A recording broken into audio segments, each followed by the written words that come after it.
Pretty cool. I have to admit, man, Diana Rigg as the Queen of Thorns. I've flashed back to my youth and all those days I spent watching the Avengers, man. And Emma Peel, wow. That's pretty amazing. And of course, besides those actors, we have a lot of others who we didn't get to include in the little preview reel for you. But we're going to have an incredible cast this year, and I think we were already the biggest cast in television, and we've just grown bigger. So clearly, I have to start killing some of these characters more quickly to make room for the new ones. But so let me bring out some of our panelists and introduce you today here. There are many people who produce the show that you see every week on HBO. Not all of them are on camera. Some of them do their work behind the camera, but their contributions are, you know, immense, and without them, the show would not exist. One of them is our executive producer, Catelyn Stark.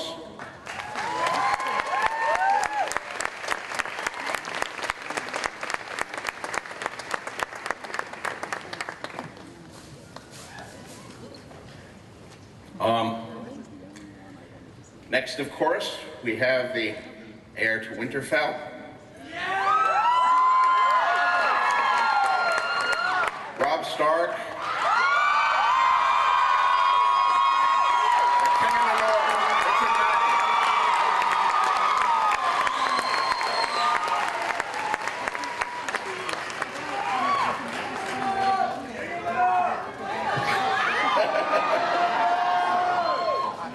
and of course, the Lady of Winterfell, his mother, who keeps him in line and tells him who he should and should not kill and or marry. Michelle Fairley.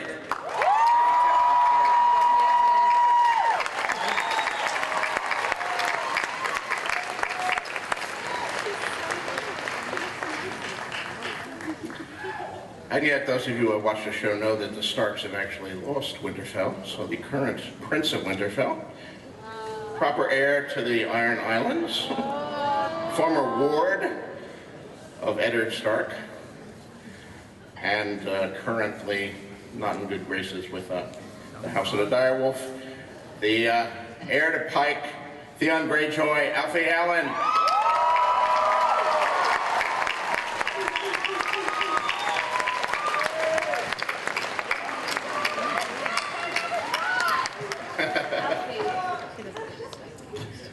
Then, north of the wall, sorry, do you want me to move it over? The fair lady who has bringing our Jon Snow over to the wild side of the universe here, our Ygritte, the lovely Rose Leslie.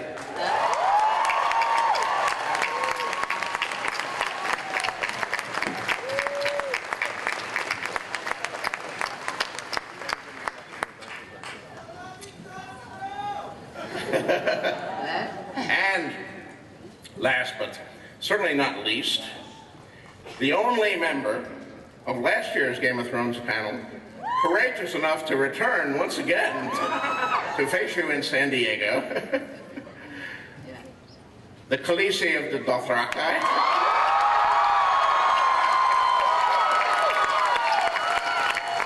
the great-born heir of House Targaryen, Emilia Clarke.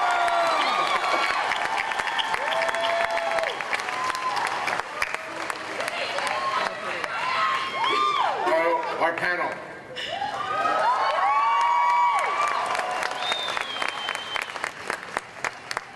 So, I'd like to start at the beginning with Catelyn. Thank you, George. Catelyn was part of HBO before there even was a Game of Thrones. And in fact was there when David and Dan first came in to pitch this crazy idea of doing an epic fantasy series on a network better known for The Sopranos and more realistic dramas. Can you tell us a little of the background about what it was like and how this show ever got on the air to begin with? You mean when two scraggly youngsters came in? That's right. Well, apparently you trusted them with your material. I did. I can't think why, but... And they came in and they plunked a couple of really heavy books down on the conference room table. And David was a pretty well-known screenwriter. And so he brought some weight in with him and he said, this is a really fascinating story. And he began to tell me the story. And I, who am not, I would say, ardent fantasy reader, was kind of intrigued by it. And I said, well, it's not our usual fare, but what it did sound like to me was a genre buster. And by that I mean it's something that has the kind of pillars and posts of a genre, but takes it in an entirely different kind of direction, like The Wire would do with a cop drama. And that is an HBO show. And so I said, go write a script, and they wrote a script, and it came back exactly that. And HBO went through some changes, but the script stayed great. And after a long decision-making process, everybody decided, yeah, let's make this script, because it's great. And they put a lot of money and a lot of support behind it, and so we've got Game of Thrones. And the rest is history, and I hope for many more years to come. One of the things that distinguishes Game of Thrones, I think, and of course the books that I've written, is gray characters. It's not a simple world of heroes and villains. Characters have flaws, and I don't think any character in the whole opus is as gray as Theon Greyjoy, who became a very dark shade of gray this season. How do you like playing? Would you rather play a more heroic character? Do you like playing is Theon a villain in your mind? Is he a flawed human being? How do you see Theon? No, I wouldn't say in my mind he's a villain. He's just kind of misguided. He's got issues, but you know, I can relate to that. So it's cool, man. I like you said, you know, everyone's sort of flawed in it, so it's cool. I think sort of, you know, darker, more complex characters are more interesting to play than sort of straightforward sort of heroes. But I don't think there is any sort of straightforward heroes even in Game of Thrones. So sorry, I'm talking to George. I should be talking to you, really, shouldn't I? But yeah, it's been great to play, and I'm just happy to be part of it. So it's good. Now, I have noticed that Theon, as in the books, does have a healthy libido. You've had sex scenes with Roz, the red-headed whore. I have. The captain's daughter, Osha the wildling. Yeah. Almost with your sister. Yeah. All thanks to things I wrote. And have I gotten even a box of chocolates? They're coming. They're in the post, George. They're in. Oh, okay. Yeah. So what's it like doing all those sex scenes? It was fine. It was good. You know, I enjoyed it. It was good. It was. I wanted to kind of, you know, get into shape for it anyway, because I wanted to feel like a warrior. So it was kind of cool doing that. But it was great. You know, they kind of. I think the sex scenes which you do see in it are kind of with prostitutes, so he's kind of paying for it. So it's not like he's a stud muffin in the Game of Thrones world. But, no, I enjoyed it, man. It was good. I just yeah, it was great. I just, like I said, just got into shape for it, and it was all good. I hope it came out well. I think it came out well. So. Yeah. They seem to have liked it. So. Pardon? So far, so good. So far, so good. So Richard, you've done a sex scene too this season. How was that, dude? Would you rather do the sex or the violence? Oh, that's a tough one. I don't know. I think I'd rather do the violence. I get more of a kick out of that than standing on a quite a cold set in Ireland with all my clothes off. Yeah, swinging the sword's a bit more fun. For sure. I'll say that now. Come on now, I'll say that now. Now, you may not know that Richard, in addition to being Robb Stark, is also the best-dressed man in Scotland. So I'm sure you can find many useful sartorial hints here at Comic-Con from some of the costumes that folks are wearing that the Scots probably don't even know about. Capes, you know, it would go well with kilts and stuff like that. Capes? Yeah, capes, yeah.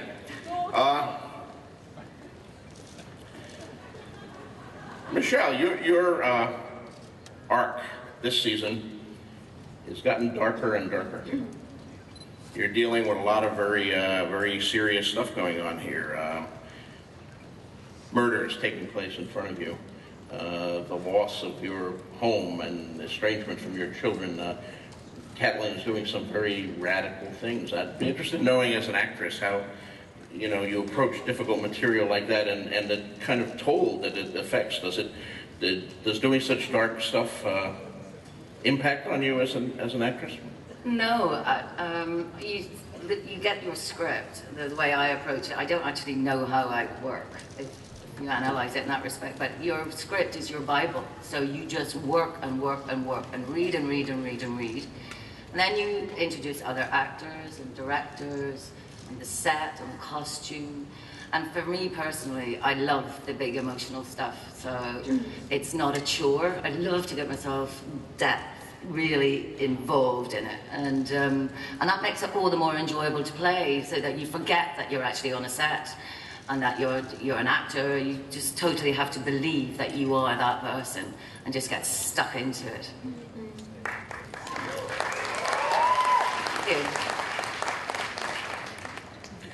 Rose, you're the new kid on the block here. I am. Joining a set and a show already established, and the first thing they did was send you off to Iceland. I know.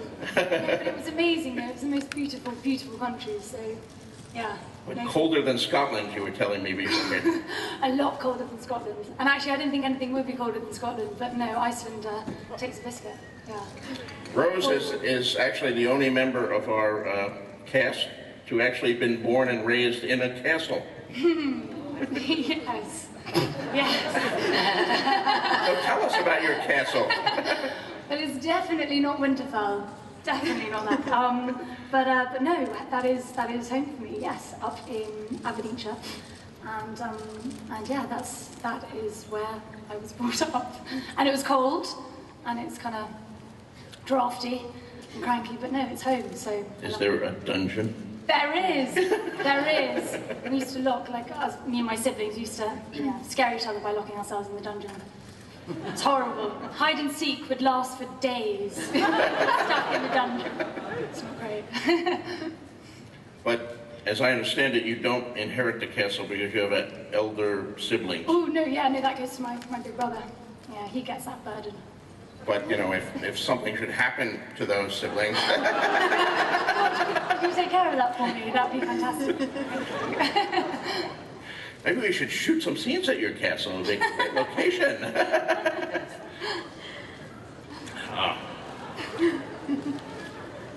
So, Emilia.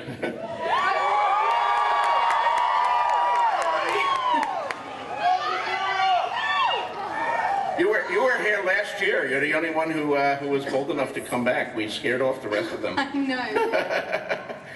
And you said last year that your life had not changed because no one recognized you without your Dany tresses when Yes. you walked in the street. Is this still true a year later? It's kind of moved on a little bit. Yes, a little bit. A little bit? A little bit. I So- still, yeah. Occasional person recognizes you? Yes, definitely. But when it happens, it really happens. Okay. Like what? When you get stopped at airports or something? No stopping at airports. But I was in a department store, and I was just in the lift, and the lift doors opened, and this woman kind of looked at me and did a double take and just said, "Khaleesi." And it closed, and that was it. I was like, okay. So yeah, that was. That's the kind of epicness, which is nice. I like it. I don't suppose you've dared to walk the floor of Comic-Con yet. Not yet. See if they know you here. Will you be nice? Oh, you will? Okay. Well. Now I'm a little scared. That's right. I'm scared to walk the floor of Comic-Con these days. Carolyn, some of the production issues. I think, are we the only show in the history of television to be shooting simultaneously in 4 different countries? I don't know for sure because my encyclopedic knowledge of TV is a little rusty these days, but I would probably put some money on it. So what is that like for you and David and Dan trying to wrangle? I believe we have the Wolf unit shooting in Belfast primarily, and the Dragon unit shooting this season in Morocco and Croatia, and we have the Freeze Your Ass unit shooting in Iceland.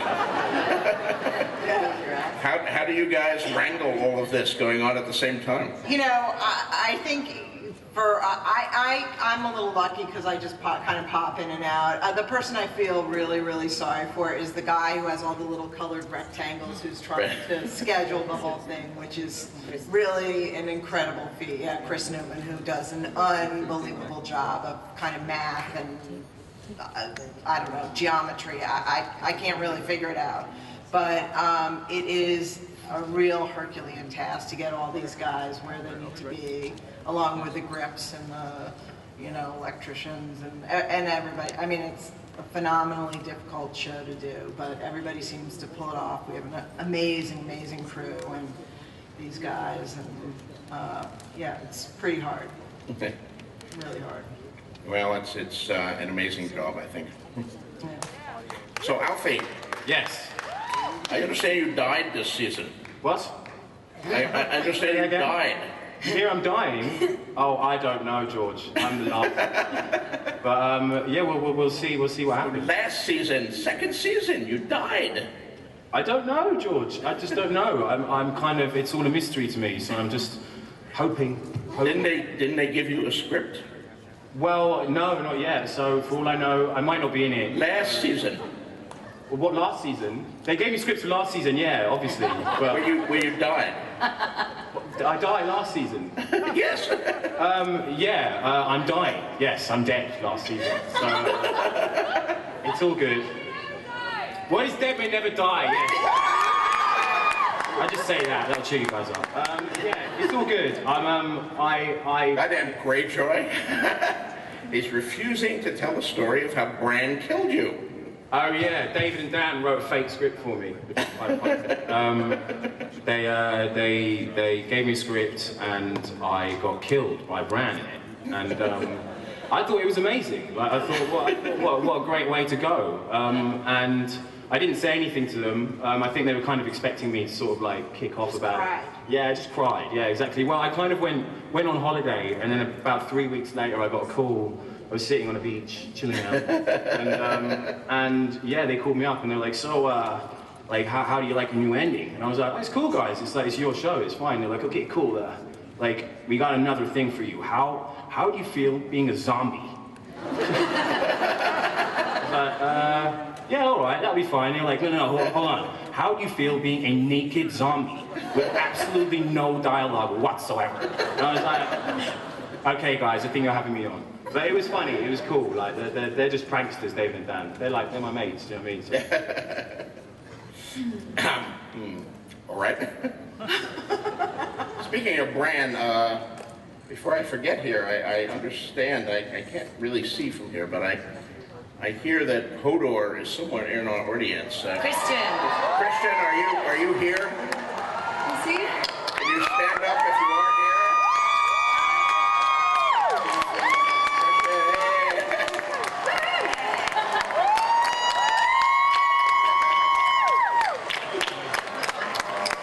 Christian Nairn plays Hodor. He's still learning his line. He's polishing it all the time, but But I did notice in the last show of the season, he seems to have moved Bran into a cart. You know, Isaac stubbornly keeps on growing. And, you know, so far, he may wind up being bigger than Christian by the end of the show, if he keeps going at the present rate, which would be, you know, a challenge. Rose. Yes. Your previous show was Downton Abbey, where you played a very different sort of character. Very different character, yeah. So, but, like, I can't help but wonder what would happen if Gwen and Ygritte, like, changed places. How would Gwen do Beyond the Wall? And what would Ygritte do at Downton Abbey? Yeah, I think Ygritte at Downton Abbey would be far more entertaining than Gwen Beyond the Wall. I think Gwen Beyond the Wall would probably die pretty quick. I don't think she'd be able to survive that. But yeah, Ygritte in Downton would be hilarious. Trays and making beds. Don't think she'd be very good at it. I don't think she'd go for that whole tugging your forelock kind of stuff, though. With the, you know, the free speech and all that stuff. No, exactly. Yeah. Exactly. Michelle, I know a lot of the fans have been thrilled this season by some of the work you did with Natalie and with Gran, with Gwendolyn Christie. Oh, lovely Gwen, yes. Yeah, how was working on some of those scenes? They were great, George, because they're so well written, courtesy of yourself and David and Dan and the guys. And Gwen's just brilliant. She wants to get stuck in, and she's got so much armor on as well. That is like a lot of her scenes are fighting scenes with swords and things like that. But she's already carrying like so much extra weight through this, because the armor it's not fake or foam. It's actually real metal. And then underneath it, they have like iron chains as well, so that it's all very authentic. So she's literally like, she can't walk. And then she has to swing a sword as well. And those scenes are so well choreographed, and she's wonderful, and she's become a really good friend as well. So we just have a real laugh together, actually. And concentrate when we have to. Richard, one of the things that the fans ask me about all the time is the dire wolves. And, you know, you had some great moments with Grey Wind there this season in Jaime's cell. Yeah. Was that a CGI, or was that a wolf, or was that the dogs from first season? What kind of wolf was Grey Wind this season? I get asked that quite a lot of people saying, what's it like filming with that direwolf? And I mean, if it was real, I would be terrified. It's something like shoulder, of course it's not real. But it's a fantastic silver ball on the end of a big wooden stick. I just get told where to put my hand and how high, and then where I tickle them behind the ear and stuff like that. So it's a different challenge than actually having an animal. I know Emilia had life-size replicas of your dragons, right? Whereas I just have a massive silver ball. And sometimes we have a big stuffed teddy bear direwolf, which is not fierce at all. It's just like a cuddly toy. Do you have life-size or you have replica dragons this season? When we Not the little fluffy green balls that you had the first season? No, that was just for season 1. I had a kind of a lime green sausage, really. Right. Which they really sweetly put a face on for me. But it had glowing eyes. Pardon? It had glowing eyes. I remember seeing it. Yes. Exactly. And then in season 2, we had, for the camera rehearsals, we had, life-scale dragon models that I got very protective over. And kind of in there, when we weren't filming, would sort of be sat with them. Yeah, a little alarming. So, you had some great stuff in the House of the Undying this season. Yeah. You finally got to see the throne room? Yes. Yeah. No. I was saying. It was amazing getting to film there, because I don't get to. I don't get to be anywhere near there, so it was really fun to go in and sort of get so close to the throne. Which was and we saw the dream return of Khal Drogo and home. I can't. How was that working with that? It was amazing. It was incredible. It was just so wonderful. It was so wonderful. Walking into the tent, it was like coming home. It was, yeah. And the baby? And the baby, yeah. It was, yeah, quite funny because I'm actually her kind of surrogate aunt. She's called Ren. She's beautiful, and she didn't really like filming with me, so that was I was quite impressed that they managed to get as many shots as they did. And she also liked to break wind quite a lot, which was good for the focus. Yeah.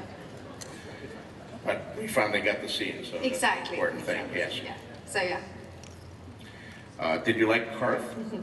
Yeah.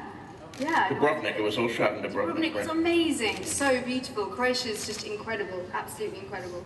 Yeah. No, really, really loved it. All right, well, why don't we throw this open? I know many of you have questions, and we can take a few of them before our hour is up. So we have microphones, and here we go.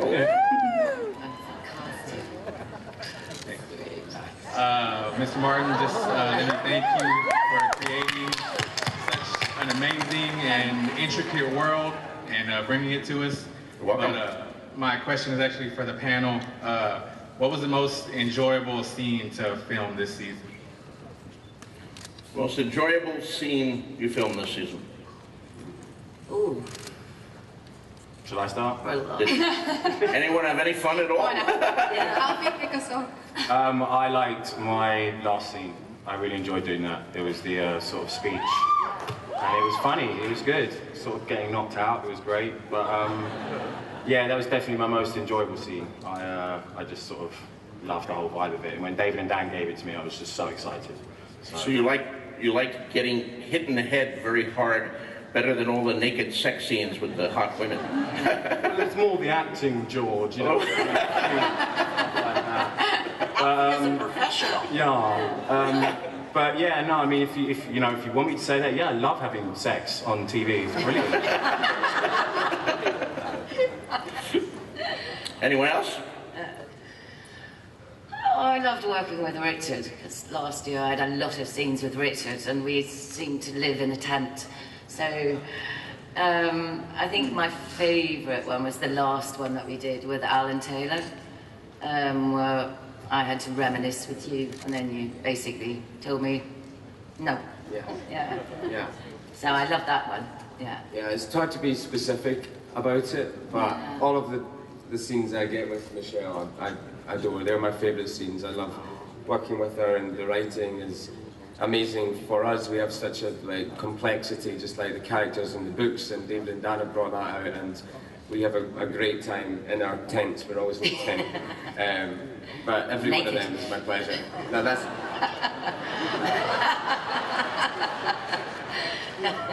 No, fully clothed. He is my son. All right, we have a next question.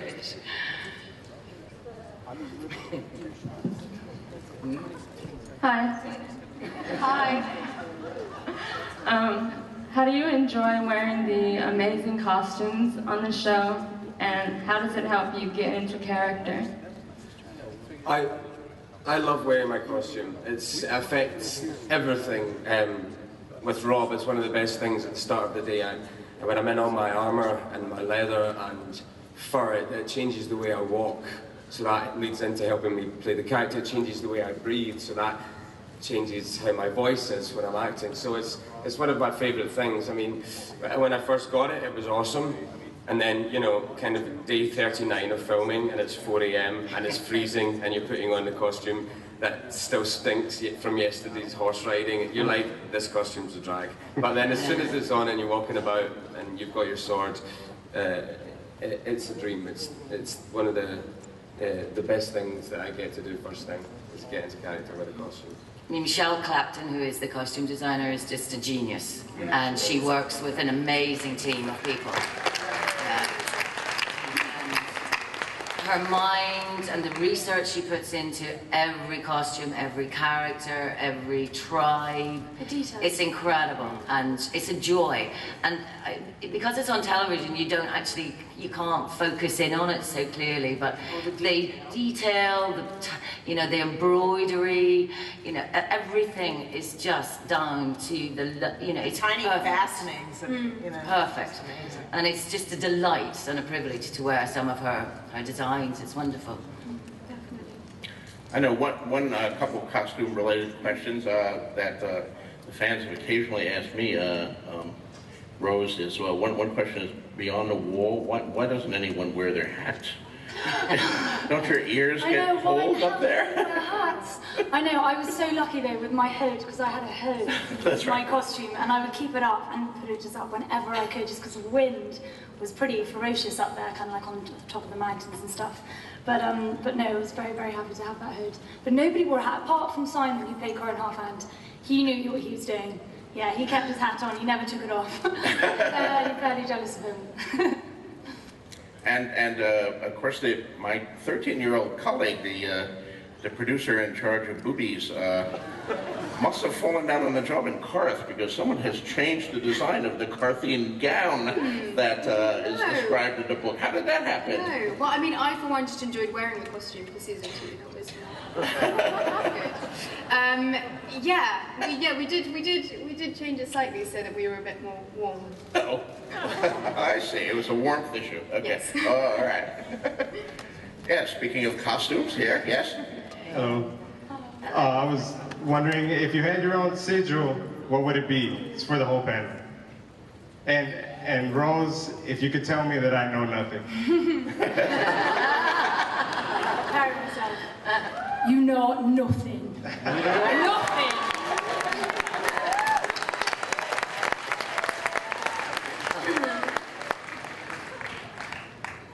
If you had a sigil, what would it be? An Arsenal badge. I picked mine, it's an ostrich, it's on the show. I'd be a wolf. Definitely a wolf. Maybe not a direwolf, but it's a wolf, for sure. I'd go for a horse, I think. Yeah, beautiful horse. I will go for an eagle. I think I'll have an eagle. I think I'm just going to stick with my dragon. I don't think you can do much better than that. So. You can't go wrong with dragons. It's true. Stick with the dragons. Yes. Hi, my name is Kendra, and Richard, you're beautiful. But my question is, what's your favorite place to film and why? Because everything's just so beautiful. Thank you very much. Let me be shy. My favorite place to film was Winterfell. All of those sets were amazing. They're so authentic, and they burn incense when you were filming in there. So each part of the set smells different. It's got a unique smell, and when there's food laid out, you can taste it. It's also detailed and intricate. So when I'm in Winterfell, that's when I was at my happiest. I think that's probably a parallel with the character as well. Thank you.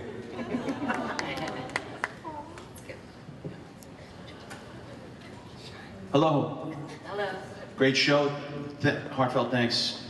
I wanted to ask, the closest example I could give is the original Star Trek, and how they would have an episode about racism and talk about something contemporary. And I personally feel like, at times, a sword in the darkness and in service to the heavenly kingdom. And I get a lot out of the episodes, and I just wanted to know from anyone who wanted to chime in about if you think some of these episodes are talking about some of the darkness today. Yeah, well, I mean, I think that's what's one of the wonderful things about Game of Thrones is that you can. It is incredibly relevant. I think that's one of the reasons why it's so brilliantly successful, is that it deals with issues that everyone is handling with today, with family, envy, love, jealousy and love, and death. war and death. Exactly, and I think everyone deals with all of those issues in each of their plot lines in each of their characters, and that comes from George and then also from David and Dan as well. It's just the whole thing is so beautifully written that I think shines through. I mean, I think one of the things that made me respond to it initially was, you know, so often that fantasy shows are simply good versus evil. And what I think George managed to create in his characters were very complex human characters. And I think what you are responding to are really complex human emotion, which is what drives, you know, everything. And I think that's what the show brings out. It's not just the production value and shooting in 4 different countries and the costumes and all that, but what it boils down to are complex stories, really well told, acted beautifully. And that's what all great drama is. And so I think that's what resounds. J.R. Tolkien always resisted the idea that Lord of the Rings was allegory. Which people sometimes said that it was an allegory of World War II or whatever, and that always made him angry. He rejected that. And I think rightly so. And I also don't think my books are meant to be any sort of veiled statement or direct statement on current political controversies, which is not to say that there isn't political content or moral or ethical content in them. There is. I mean, my hallmark as a writer has always been the words that William Faulkner said in his Nobel Prize acceptance speech, which was, the only thing worth writing about is the human heart in conflict with itself. And that's what I try to make my books about, and I think that's very much what Game of Thrones, the television show, is about, the human heart in conflict with itself. The swords, the dragons, the magic, the castles, all of that is exciting, but the heart of the story is the characters. Khaleesi, you have a question. You look awesome. Thank you. Now, in the Game of Thrones universe, you know, the characters aren't always as morally pure as in other, you know, series, novels, anything. So when you're playing the character, how do you justify these decisions, that normal people would kind of balk at?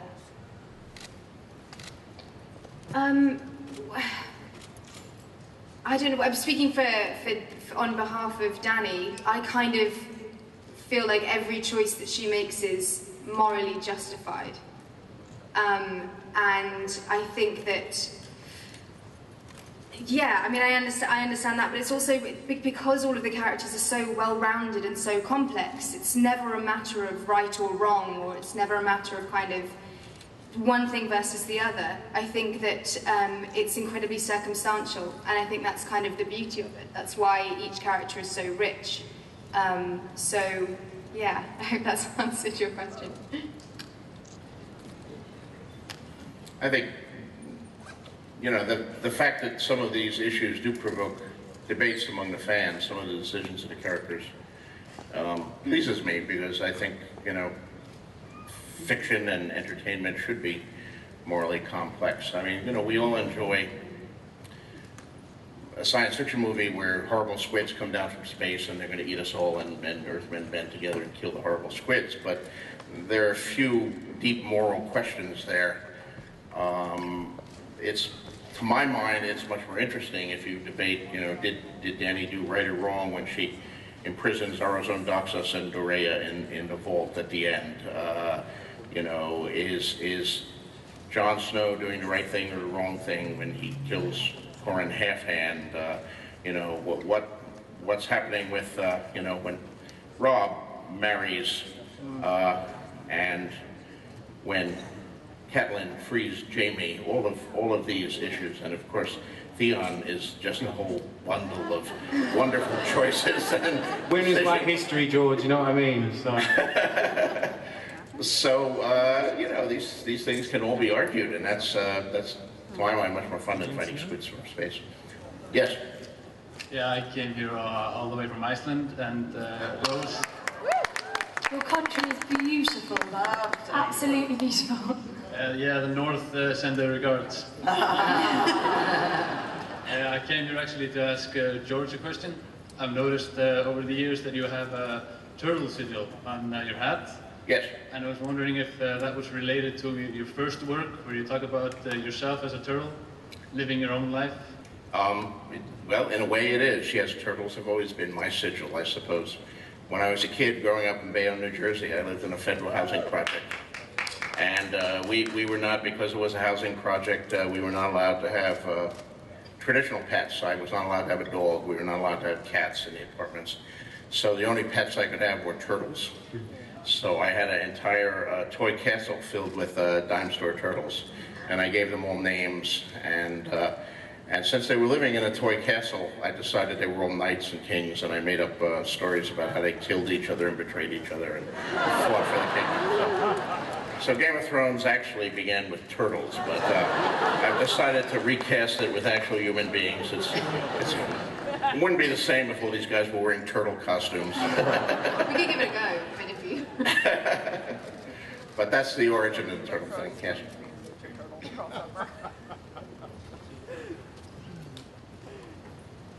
Hi, I'm also from the freeze your ass off country. Well, I was just wondering if the actors have actually read the book and whether they added any personal touches to the characters according to how they experienced them. We have read the books. Have you read the books and added touches to the characters? Yeah. I try and read, I mean, some of the actors don't, some of the actors like to stay away from it, I think, because the show is a different beast to the books. But for me as an actor, I like, it's great source material, that's where it came from, and that's why I try, and I think the cast would agree, we want to try and make it as honest as we can to George's work. That's where it comes from, and that's where we want to kind of research it. It's a gift as an actor to have an amazing script that comes from amazing source material, so we really try and get into it as much as we can. I read season by season to not preempt myself, to try and keep the surprises coming for me, so that hopefully it transfers on to you guys watching the show. You get as surprised as I do when a decision's made or something changes. But the books are great, and we just love to read them anyway. Yeah, and they're great to have, because sometimes, you know, you're not always 100% sure what you're doing as an actor, so that's the nature of the process. So if you have material like George's novels and the way he writes in the novels as well, you know, he gives you the thought process sometimes of what the character's going through and the torment and the, you know, the dialogue that they might be having internally. So you can use that and utilize that with David and Dan's or Brian's, whoever's written the script at the time. And it's all about layering, you know, just getting yourself immersed in it. You have to understand what you're saying, otherwise it won't come across. All right, so we have time for one more question. One last question. Hi, my name is Linda, and my question is for Emilia. It's so easy to love your character, to root for her, to see her as fierce and indestructible. But as you live with her, what do you see are her vulnerabilities and insecurities? Well, I think she's got a huge amount of them, actually. I think that's what we saw, excuse me, in season 2, is you saw her self-doubt. And I think it's something that she comes up against and comes up against and comes up against. And it's because she is so protective over her people and over her children, her dragons, that she needs to be as strong as she can and not show her fear. But she definitely feels it, and that's kind of one of the beautiful things about the character that keeps her human and that keeps her kind of linked in with something very real and very kind of noble, I think, as opposed to just being wanting the throne for the throne's sake. I love you!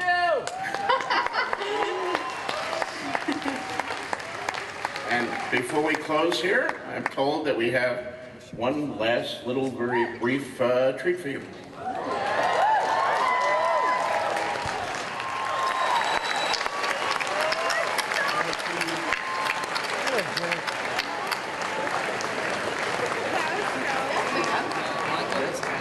Thank you. Ladies and gentlemen, let's hear it again for our guest panelists for the Game of Thrones and our guest moderator, George R.R. Martin.